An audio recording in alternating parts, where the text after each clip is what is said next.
And I know many of you enjoy Christmas movies, Christmas TV specials, and we've got the book for you. It's called It's Christmastime at the Movies. The authors are Gary and Susan Svehla. And Gary and Susan, thanks so much for being with us today.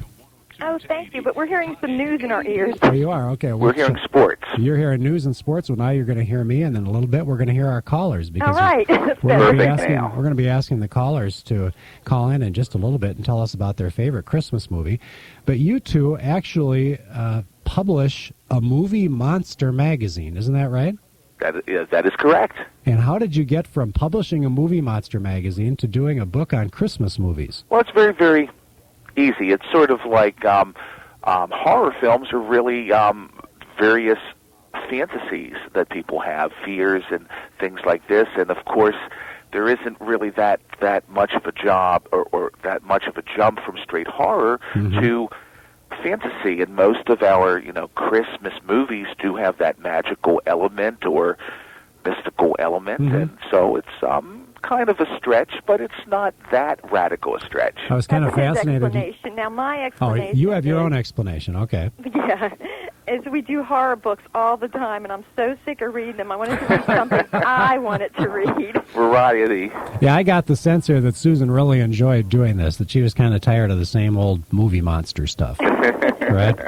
And I also noticed that Susan tended to take some of the older movies, and Gary tended to do the synopses of the more recent type movies. And is that generally because, Susan, you like those older Christmas movies better? Well, the way we split it is I love fluff. Gary loves the serious stuff. So, and we both love old movies, old classic movies, especially the 30s and 40s. So we kind of fought over some titles.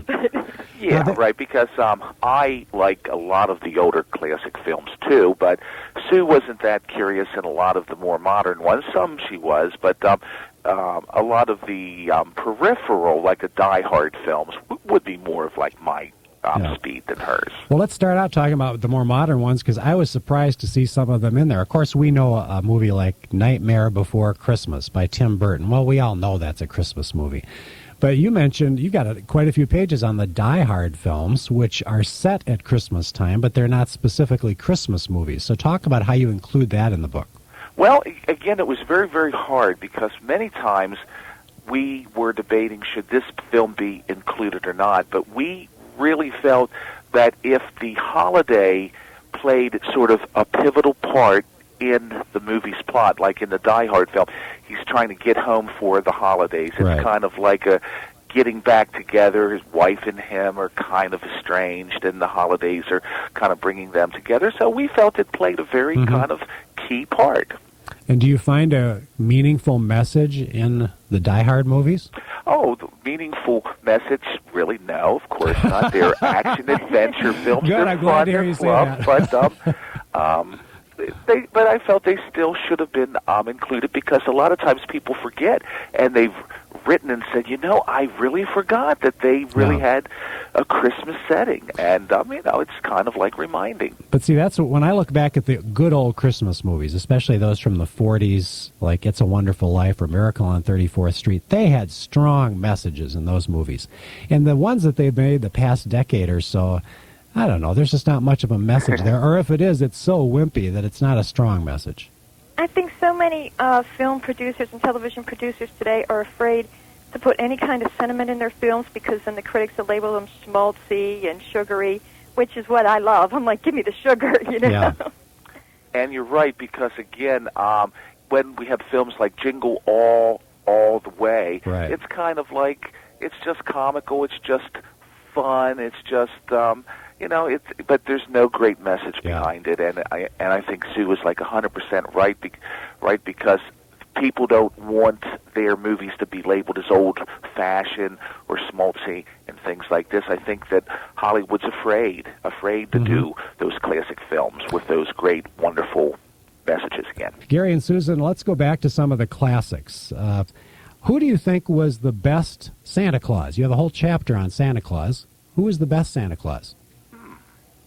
I think we said definitely Edmund Gwenn from Miracle on 34th Street. I think so, yeah. I can't think offhand of anybody better than Gwen. Do you think that's because it was black and white and it kind of makes him look soft and old-fashioned as opposed to the more recent color Santa Clauses? Well, that's some part of it, but I think they really gave him depth. They gave him a past. It's a Wonderful Life is probably considered the classic Christmas movie. Last year, TV Guide came out with the 10 greatest Christmas movies ever, and number one was It's a Wonderful Life. Do you think that should be number one? So you want to start with this one? Yep. Oh, no, I'll start then if you're not ready. I think in a certain sense it is, well, I mean, it's very hard to say if it's really number one, but there are about 4 films that could qualify as number one, and this one certainly does, because what it does is it doesn't have that, that sugary sweet feeling. It has a really, really dark undertone. It really has a man who is ready to kind of like end it all, throw himself over that bridge, and then, of course, he has this wonderful angel that gives him a second chance to see how important his life really was. Well, you aren't going to be surprised then to see that our first callers here appear to love It's a Wonderful Life. Jane, you're up first on WHO, and Jane, is that your favorite movie? That's my favorite movie, and I loved it when they would play it every day. How come? Years ago. Why do you I like watched it all the time. Well, just a story. It's a good story. Great, thanks, Jane, for calling, and stay tuned because later in the program we're going to be giving away copies of It's Christmastime at the Movies to some of our listeners. Jody, is that also your favorite one? It's a Wonderful Life. How come you like it so much? I had first seen it from a family. We went to their home, and they had gotten it from the library on reel-to-reel. Oh, you mean actual, 16-millimeter movie? Wow. Yeah, on a film projector. And we were just real excited. We'd never heard of it before. And this was, back probably in the early 80s. And we've watched it, my husband and I, every Christmas Eve. Neat. Thanks, Jody. Thank you. Now, Gary and Susan, the story is that It's a Wonderful Life flopped when it came out in 1946, and it's only been in recent years on television that it's become successful. But you've uncovered that that's not necessarily true. Well, I mean, it wasn't a really big money maker. That's what was brought forth. It wasn't a big hit, but a lot of great films were not. Wizard of Oz is one. Citizen Kane. These were kind of critically loved, or at least critics kind of liked them a great deal, but the people were kind of like ho-hum. But there's a difference between a flop and something that's kind of just breaks even. And It's a Wonderful Life kind of broke even. Yeah, exactly. Right. It wasn't a flop. Again, it's that mythic thing where people say, hey, this was a bomb, but now it's come to be like a classic. Not quite true. So how did it become a classic? Sue? Television, correct. Isn't it? And I'm just amazed that maybe just the repeated showings over and over exposed people to something that they hadn't seen before. And I think too, once we got many years beyond it, I think it created a more nostalgic feeling. In other words, when you were there in the 40s watching it, maybe it might have seemed a little bit too much of a fantasy or a little bit too sugary sweet. But once we get 20 years, 30 years, 40 years away, we look back, those times seem so wonderful. Right. Let's go to the callers again, and Susan from Cumming is up next. Hi, Susan. Hi. What's your favorite Christmas movie? It's a Wonderful Life, Gee. and it's not only my favorite holiday, it's my most favorite movie ever. Of all time? Of all time, that is the best movie ever made in my estimation. Why do you think that? Well, I love Jimmy Stewart, and I've watched it about 10 times every December and for the last 10 years, and I cry I think I'm going to cry now. And I have books on it. And, wow. Well, it's really, really very special, isn't it? Do you have the cookbook? I don't have the cookbook. I have a trivia book, and then I have a book that has the entire script. Oh. Wow. And, I can recite the dialogue verbatim, but it is an extra special movie. Thanks for sharing that, Susan. Thanks. It's just amazing to me how attached people are to that movie. Of course, it stars Donna Reed from Iowa. She was an Iowa girl, and it's very special here because of that. But it's one of those that, to me, it seems like it's a very depressing movie for much of it, and then just at the very end, it kind of turns around and becomes very special. And Becky, you're up next, telling us about your favorite Christmas movie. Hi, Becky. Hi. Which one is yours? Actually, I have two: the Bells of St. Mary, and is it White Christmas with Bing Crosby? Yep. And they have both of those mentioned quite a bit in the book. Susan, tell us about Bells of St. Mary's. Bells of St. Mary, it's really a sweet movie with Bing Crosby and Ingrid Bergman, Ingrid Bergman, and is Barry Fitzgerald in that one? I can't remember. He might be in it a little bit. That was actually a sequel to the original movie that Bing Crosby did where he was a priest. Exactly. Right. And there's a darling, precious nativity scene where the little kids are doing kind of their version of the Christmas story, and it is just precious. Yeah. So, Becky, you like Bing Crosby Christmas movies? Oh, yes, he's excellent. That's excellent. Great. Thanks for sharing that with us. Last year, TV Guide did a list of top 10 Christmas movies. Here's what they say. It's a Wonderful Life was number 1. Christmas Story was number 2. That's that funny one that was made recently. The 1951 version of A Christmas Carol.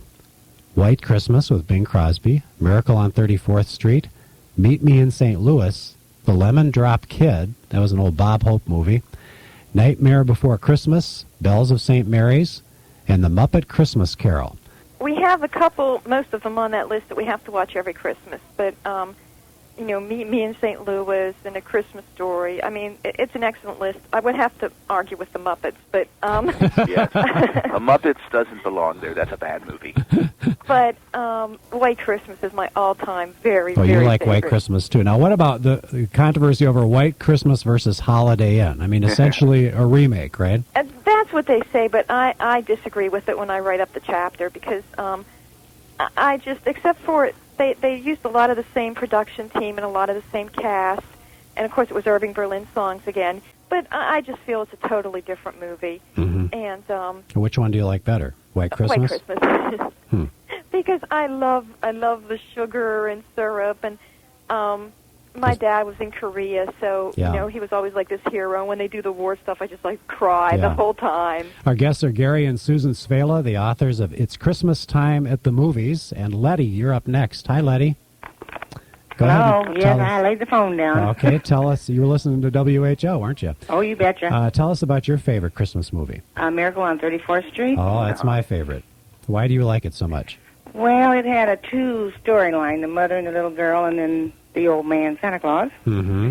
And it was just so much down to earth on everyday problems in life and this and that and the other. And it was it had bright spots throughout the movie, I think. Oh, yes, it did. It's a little different. It's a Wonderful Life. It was pretty much kind of a dark movie throughout, but Miracle on 34th Street just had some cute spots with the little kid and all that. So thanks, Letty. You're welcome. Yeah, Gary and Susan, that's what I would have to say is my favorite. I do not like the remakes that they've made, though. Okay. Some of those remakes, the more recent 90s version of Miracle on 34th Street, and also they had like a 70s TV version, I think. Oh, that one was pretty bad. Yeah, that was bad. But I like the old original from 1947. That's the best. Yeah. Gary did like the little girl in the remake. She's Laura. adorable, yeah. That little girl in the 90s version was adorable. Yeah. But it's not the same movie. No, it's not. Give me black and white version any day. Mark, you're up next on WHO Radio. Hi, Mark. Hey, Steve, Critelli here. How you doing? Great. Hey. I bet you like something really different at Christmas. Well, I'll tell you something. All these movies these people are talking about are great, but the best one is Chevy Chase Christmas Vacation. Vacation. That is fun. I like that. Because, see, I'm Chevy Chase. Oh, you are. You put up millions of lights and then electrocute yourself? Well, I have until this year. I have a reprieve because I just moved and I'm not putting up. My wife put up a couple things, but I'm just tatted. Next year, but... well, they do have the movie is in the book. They spent a few pages on Christmas Vacation. I can watch that movie every day of the year, I'll tell you. I just get... How about the relatives, Mark? Are those like your relatives? Ask my wife. I guarantee you. She will tell you that those are the relatives for sure. Better be careful. Some of your Critelli relatives live in town here, so you got to be careful what you say. Yeah, I understand that, but they understand all this, too. Thanks, Mark. All right, see you later. Bye-bye. And now we have another Mark on the line with us on WHO Radio. Hi, Mark. Hi. What's your favorite Christmas movie? Well, I like the It's a Wonderful Life, but I also like the Christmas Carol made by George C. Scott. Yeah. But I have a question on a movie I don't know the name of. Sure. As a kid growing up, I remember watching a movie where the very end of it, I remember the oldest brother taking his brothers and sisters around on a sled Oh, my God. and giving them away to other families, and the movie ends with the older brother going off by himself. And I That can't is think of the name of it. saddest movie. What is that movie? Okay, I'm trying to remember. Giving his brothers and sisters away? Well, his parents had died. Oh. It's called All Mine to Give. What is it? Oh, All Mine to Give. All Mine to Give. Yeah, that comes up on TV every once in a while. Oh, my God, it's heartbreaking. We do cover that also. Well, you're going to find this hard to believe, but I actually know the authors of that movie. The people who wrote that movie, Dale and Catherine Unson, were from Wisconsin. And they moved out to California, and they wrote movies, and then they ended up writing episodes of Leave It to Beaver. And since I'm a Leave It to Beaver fanatic, I started corresponding with them. And they wrote that movie based on a real childhood experience of theirs. And it's called All Mine to Give, and it's just an incredibly sad story. Well, I watched that movie with my mother, and I can't remember hardly any part of the movie, except as a kid I remember that last scene. Yeah. Oh. It does come up every once in a while on cable. You have to kind of watch for it, though. Okay, thank you very much. Thanks, Mark. We have that in a chapter called I'll Have a Blue Christmas, where we have all the really, really, really sad movies. Yeah. The book is called It's Christmas Time at the Movies. Gary and Susan Svehla are the guests.